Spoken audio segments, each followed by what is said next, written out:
नमस्कार दोस्तों, स्वागत है आपका हिंदी नॉलेज शो में। तो दोस्तों जी हाँ, ये बिल्कुल सत्य खबर है।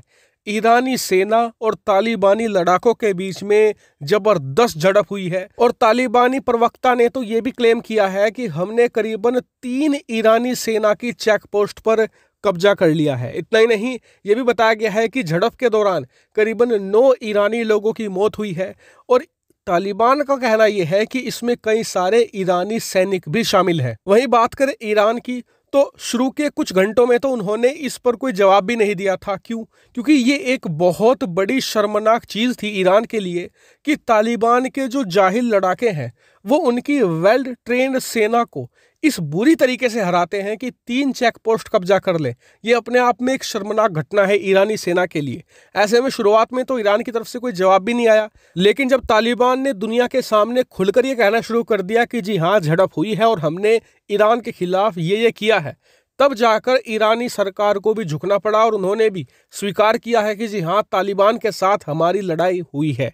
इतना ही नहीं, उन्होंने ये भी बताया कि जी हाँ, करीबन 9 ईरानी लोग मारे गए हैं। यानी कि उन्होंने ये एक्सेप्ट नहीं किया कि सैनिक मारे गए हैं, बस ये कह दिया कि 9 ईरानी लोग भी मारे गए हैं। वहीं इस लड़ाई के कारण भी अब सामने आ गए हैं जो खुद तालिबान ने बताए हैं। इन्होंने बताया कि जी ईरान की तरफ से कुछ लोग हमारी सीमा में घुसकर जो ईंधन की तस्करी यानी कि डीजल पेट्रोल की तस्करी कर रहे थे, ऐसे में हमने उन पर ओपन फायर कर दी, जो सही भी है। कोई भी देश की सीमा में अगर कोई ऐसे घुसेगा तो कोई भी देश के सैनिक ऐसा ही करेंगे। अब इसके जवाब में ईरानी सैनिकों ने यह समझ लिया कि जी तालिबानी लड़ाके हमारी चेक पोस्ट पर हमला कर रहे हैं। ऐसे में उनकी तरफ से भी गोलीबारी स्टार्ट कर दी गई। अब इधर से तालिबानी कमांडरों ने समझा कि जी ईरान की सेना अपने तस्करों को सपोर्ट कर रही है, तो उन्होंने एक ऑल ओवर अटैक ही लॉन्च कर दिया ईरानी सेना पर और उसका नतीजा ये हुआ कि करीबन 9 ईरानी मारे गए हैं और 3 चेक पोस्ट पर कब्जा भी कर लिया तालिबान ने। जी हाँ, ईरान की जमीन पर तालिबान का कब्जा। और इस घटना के बाद ईरान की सेना का दुनिया भर में खूब मजाक उड़ना शुरू हुआ, तो ईरान ने इस मामले को डाउन प्ले करने की कोशिश करी। ईरान ने कहना शुरू कर दिया कि जी ये तो पूरा मामला मिसअंडरस्टैंडिंग का है, यानी कि गलतफहमी हो गई। अब लोग ये कह रहे हैं कि चलो गलतफहमी तो हो गई, लेकिन आपकी सेना तालिबान के लड़ाकों से हार कैसे गई? और इस बात की चर्चा ईरान और पश्चिमी देशों में भी है कि जो ये हार हुई है ना ईरानी सेना की, इससे तालिबान को मैसेज मिल चुका है कि ईरान की सेना जिस तरीके से मजबूत दिखती है ना, वैसी है नहीं। ऐसे में तालिबान का दशकों से जो एक सपना रहा है कि ईरान के बड़े हिस्सों पर कब्जा करना, वो इसकी तरफ आगे बढ़ सकते हैं। क्योंकि एक्सपर्ट यही कह रहे हैं कि जो 3 चेक पोस्ट पर कब्जा किया तालिबान ने, इसमें मेन रोल निभाया है अमेरिकी वेपन ने।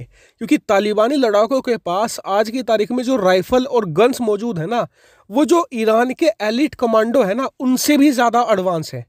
तो आप समझ सकते हैं कि इनका इस्तेमाल करके वो ईरान को बहुत ही हार्ड हिट कर सकते हैं। और ये बात ईरान के बड़े बड़े लीडर अब समझ चुके हैं कि उनकी जो मुट्ठी बंद थी ना, वो खुल चुकी है। और ये कहावत तो आपने सुनी होगी कि बंद मुट्ठी लाख की और खुली तो खाक की। ऐसे में मुझे पर्सनली भी लगता है कि अब ईरान को तैयार रहना चाहिए तालिबानी लड़ाकों के और ज़्यादा अग्रेशन के लिए, क्योंकि वो अब ईरानी सीमा पर तनाव बढ़ाएंगे। उन्हें पता चल चुका है कि ईरानी सेना का इंफ्रास्ट्रक्चर इतना कमज़ोर है कि उसे एक छोटे से हमले से भी तोड़ा जा सकता है।